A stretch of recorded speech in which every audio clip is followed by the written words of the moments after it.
अस्सलाम वालेकुम, किरण की दुनिया और आप साथ साथ में आपको खुशामदीद किया जा रहा है। और ये ब्लॉग है सुबह सहरी का। तो सुबह सहरी के टाइम ऐसा मुँह होता है और मैंने कहा चले गली में निकल के देखते हैं कि कौन कौन उठ गया। जगह जगह से खटपट की आवाज़ें आ रही थी, तो लोग जो हैं वो उठे हुए हैं, सहरी करने के लिए रेडी हो रहे हैं। तो इस टाइम हो रहा है 3:15 का। तो मैंने कहा चलो नफ़ल भी पढ़ लेते हैं, उसके बाद सैरी बनाने के लिए किचन में जाते हैं। तो सबसे पहले का काम जो मेरा होता है वो ये है कि जो दही लगाया होता है ना, जाग बनाई होती है, उसको चेक करना होता है कि आखिर वो जम गया तो फर्स्ट क्लास। और जब भी मैं दही देखती हूँ मैं कहती हूँ सुबहान अल्लाह, बड़ा ही ज़बरदस्त माशाल्लाह से दही जो है ना वो जम जाता है। इसको फिर मैं फ्रिज में रख आती हूँ। उसके बाद मैं किचन में आ जाती हूँ, चूल्हा ऑन करती हूँ और उसके बाद जो है फटाफट से जो है ना वो पराठे बनाना शुरू हो जाती हूँ। थोड़े से तो पराठे बनाने होते हैं, 5 से 6 मिनट लगते हैं तकरीबन पराठे बनाने में। उसके बाद जब सारा कुछ रेडी हो जाता है ना, उसके बाद मैं अब्दुल हादी और साकिब को उठाती हूँ कि वो उठ के नाश्ता करें, सहरी करें। उससे पहले मैं आवाज़ नहीं देती ताकि जो है ना मैं सुकून से सहरी बना लूँ। तो ऐसे ही है। फिर सहरी के अंदर कभी हम लोग बहुत ज़्यादा सहरी करते हैं या कभी अंडा बना लेते हैं, अंडा पराठा। मैं तो वैसे रोटी खाती हूँ, बाकी जो है वो पराठे खाते हैं। और हुरिया फातिमा जो है वो सोई होती है उस टाइम। तो ऐसे ही है। पर पराठे खा लो, अंडे खा लो, या जो सालन पड़ा होता है वो, और साथ में कुछ अगर चने, सालन नहीं है तो चने मंगवा लेते हैं। शहर का ये फ़ायदा है कि अगर आपने कुछ नहीं ना बनाया तो कोई टेंशन वाली बात नहीं है। आपने जाना है बाज़ार और कितने स्टॉल यहाँ पे चनों के लग जाते हैं आफ्टर अफ्तारी ही। तो फिर साकिब जो है वो ले आते हैं, फिर हम सहरी के टाइम चने और पराठा या सालन जो भी आता है हम खा लेते हैं। ये मैंने अक्सर लोगों को देता है, हम ये ना खाएं तो हमारी सहरी मुकम्मल नहीं होती, हम ये ना खाएं तो हमारी सहरी मुकम्मल नहीं होती।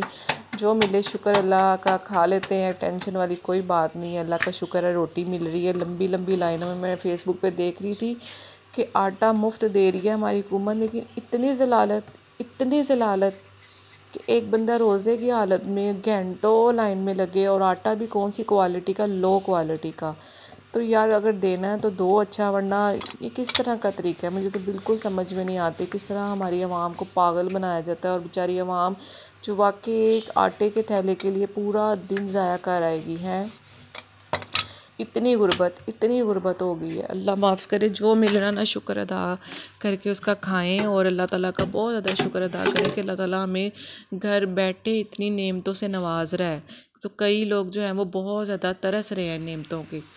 तो खस्ता खस्ता जी पराठे जो थे वो रेडी हो रहे थे। गैस इतनी कम थी ना कि मैं आपको बता नहीं सकती। बड़ी मुश्किल से मैंने ना ये पराठे बनाए हैं। चूल्हा मैंने, जब मैं उठती हूँ ना साथ ही मैं फिर वो रख देती हूँ चूल्हे के ऊपर तवा, ताकि ना वो अच्छे से गर्म हो जाए। यानी कि गैस की क्वालिटी भी बिल्कुल लो आ रही है। क्वालिटी क्या, बिल्कुल वो जो है ना गैस, वो बिल्कुल ही स्लो आती है कि बंदा कुछ भी ना कर सके। तो फिर इसको अल्ट पल्ट करके ही पराठे को बनाना पड़ता है। आप लोग सारे बताएं, आप लोग किस तरह की सैरी करते हैं, क्या खाते हैं। मैंने तो अपने लिए रोटी बनाई हुई है और बाकी सबके लिए पराठे बन गए हैं खैर से। और जब मैंने देखा, मैं चाय पीती होती हूँ थोड़ी सी, लेकिन जब मैंने चाय का डब्बा निकाला तो वो डब्बा था बिल्कुल खाली, यानी कि पत्ती ख़त्म थी। फिर मैंने सोचा चलो क्या करें। मैंने कहा दफ़ा करते हैं, आज नहीं चाय पीते तो क्या हो जाएगा, कुछ नहीं होगा। तो उसके बाद मैंने फिर सालन गरम किए। ये अंडा चने थे और साथ में पालक भी थी। पालक थोड़ी सी थी तो मैंने इसलिए चने मंगवा लिए। मैंने कहा ये ना हो सालन जो है वो कम पड़ जाए। तो फिर साकिब जो है वो रात को चने ले आए थे। पालक बहुत मज़े की बनी हुई थी, मैं तो ज़्यादा पालक से ही खाई। बाज़ार के चने मुझे ना, जब बिल्कुल फ्रेश आते हैं ना बाज़ार के चने, गरम गरम और खस्ता खस्ता नान, तब मुझे बहुत मज़ा आता है खाने का। लेकिन जब वो थोड़ी देर पड़े रहते हैं उसके बाद इनका टेस्ट मुझे लगता है थोड़ा सा बदल जाता है। उसके बाद सैरी कर ली सब ने। और उसके बाद जो है अब्दुल हादी थोड़ा सा लेट उठता है, और मैं हमेशा रमज़ान में ना जो नए बर्तन निकालती होती हूँ अपने शोकेस वाले।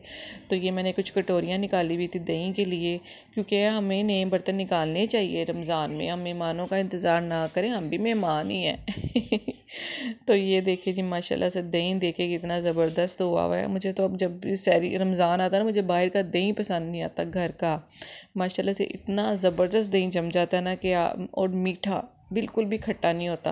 और वैसे भी आजकल मौसम भी बहुत अच्छा है ना, तो बहुत अच्छा दही जम जाता है। तो जितना जितना सब ने लेना होता है मैं उसी क्वांटिटी में डाल देती हूँ। अब्दुल हादी बहुत थोड़ा लेता है, उससे तो रोटी भी पूरी नहीं खाई जाती, तो फिर मैं उसको उसी हिसाब से देती हूँ। तो दही लाजमी है, दही लाजमी खाना चाहिए। इससे ये होता है कि आपको प्यास नहीं लगती। और 1 चम्मच 2 चम्मच जितना भी आपने खाना है, लेकिन दही होना चाहिए।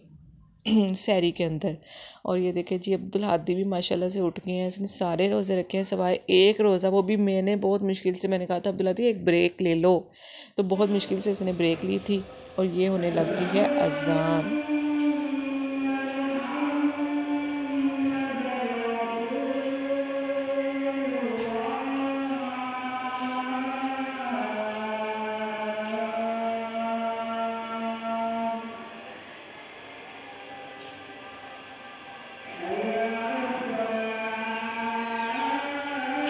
अच्छा, रमज़ान की अपनी बरकतें हैं, इतना सुकून होता है ना सहरी में, यकीन माने ऐसे जैसे कि ऊपर से रहमत निछावर हो रही है, रहमत नाजिल हो रही है। बहुत ज़बरदस्त मुझे लगता है सहरी में उठना, सुकून। हालांकि लोग जाग रहे होते हैं लेकिन कोई इतना शोर शराबा नहीं होता किसी के घर।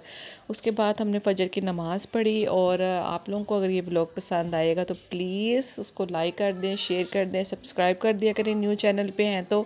और दुआओं में ख़ास तौर पे याद रखें सबको, सबको जो लोग भी मुश्किल में हैं या अल्लाह उन सब की मुश्किलें आसान कर दे। जो लोग बीमार हैं उनकी बीमारी को तंदुरुस्ती में बदल दे। और जो लोग बेरोज़गार हैं या